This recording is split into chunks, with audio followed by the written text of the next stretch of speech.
While Shiva deeply meditating high in the Himalayas, the daughter of the Himalayas, which is Parvati, which in fact means daughter of the mountains, and of Himavat, the mountain god.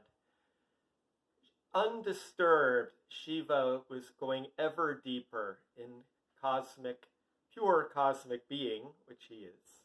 And Parvati, another very, very dedicated yogini with tremendous willpower and tapasya, had designs, and literally a design on her palm as a girl in her hand fingers lines that she was destined to be with Shiva.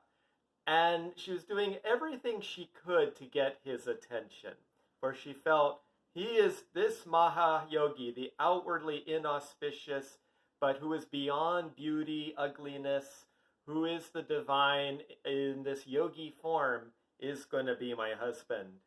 Well, she decked herself out to make herself as beautiful as possible, and she had all the beautiful fruits and flowers, and she'd make offerings to the Maha-Yogi every day as he meditated, trying to get his attention. She even would wash his feet with towels and do all kinds of things to make waves, but to no avail. Shiva would have none of it. He had already learned from his involvement with Sati that he had nothing to do with Mother Nature.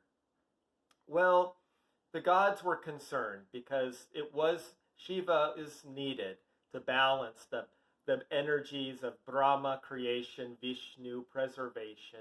But Shiva is needed to dissolve the old so new can come.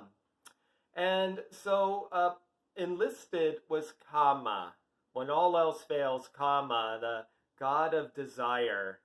And for good measure, along with Kama, Rati, goddess of delight. So we have Kama, desire, Rati, goddess of delight, and spring, Vasanta, and even the summer wind for a little extra good measure.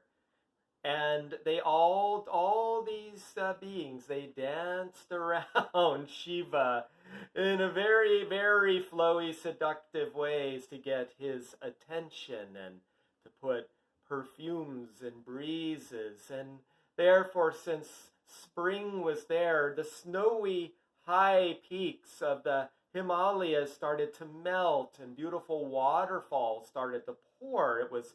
Became almost overnight warm and balmy, and flowers bloomed. The birds and the bees were humming and chirping, the birds in love song. And there was all the amount of sweetness in the air of the fruits blooming and growing, and the flowers. And at any rate, still to no avail. And Kama was getting his ego was a little bruised, for Kama was a very prideful, you could say narcissistic god.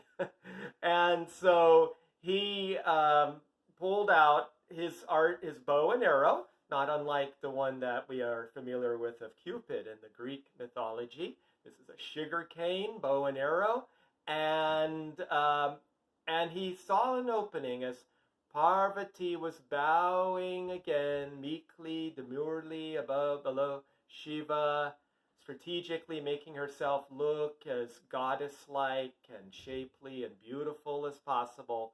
And at that moment, Kama shot his bow and arrow and went into Shiva, and Shiva's eyes opened, and he was filled with desire as he saw this beautiful yogini that he had scorned.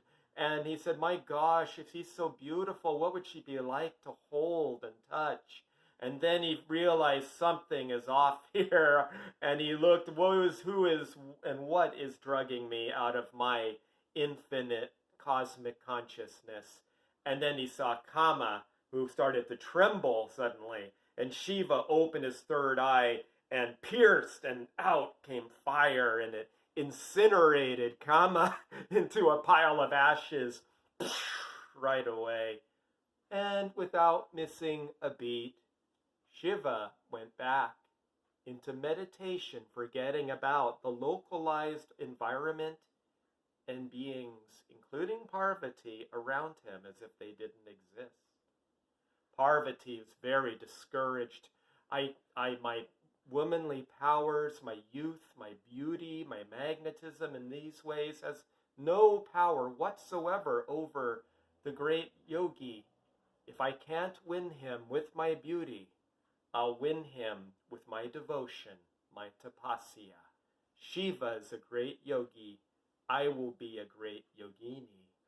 So Parvati and Shiva had subsequently left. He'd gone off back to his higher abode in the mountainy clouds, and Parvati sat and as was foretold to her to do, she started to chant and pray, Om Namah Shivaya, Om Namah Shivaya, Om Namah Shivaya. And she did this repeatedly over and over and over for days, weeks, months, years, decades. Time flew by as if it didn't exist. But in the hot heat of the summer, she added more yagya fires just to increase more intensity. But the heat, she was like sandal paste, like peaceful and calm within. In the icy snows and the mountains, her warmth of tapasya kept her warm and insulated within, like a furnace. The cosmos were out of balance because of the heat of her tapasya. In time, she became this emaciated, wearing only leaves and bark, having long renounced before her princess clothing. And she was just her matted wild hair and her bony figure emaciated, just skin, bones, and she's glowing like a flame, like embers, so deep, so profound and complete was her tapasya. She kept chanting Om Namah Shivaya. And she melted in her awareness into the bliss, into the divine presence of Shiva. And therein, she and Shiva were one in spirit, in the divine. And she was there for many, many ages, it seems. But then, one day, a sound came. A localized sound she wished to at first, but then could not ignore. What is it? It's the sound of a frightened child calling, crying. Do I leave this bliss or do I help the child of the earth? And she decided finally, her conscience, her mother nature, her divine mother, not turning away her children, she opened her eyes, and there was the frightened child, and she was filled with compassion. But then she looked, and the child became none other than the great Maha-Yogi with the many faces and wild hair, snakes wrapped around him and covered in cremation ash. But he looked at her knowingly, calmly.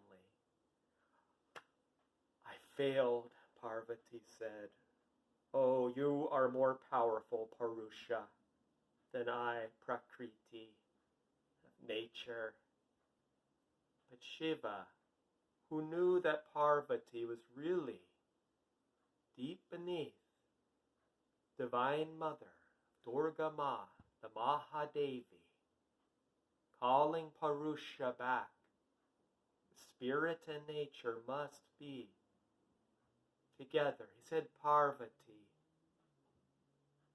you have slayed my heart. You've relinquished your womanly attachment to your beauty. You, out of compassion, came back to help this earthly child. And therefore bring me to you. Take my hand. Please, Parvati, be my wife. And thus, Shiva and Shakti were wed, and earth and the heavens rejoiced.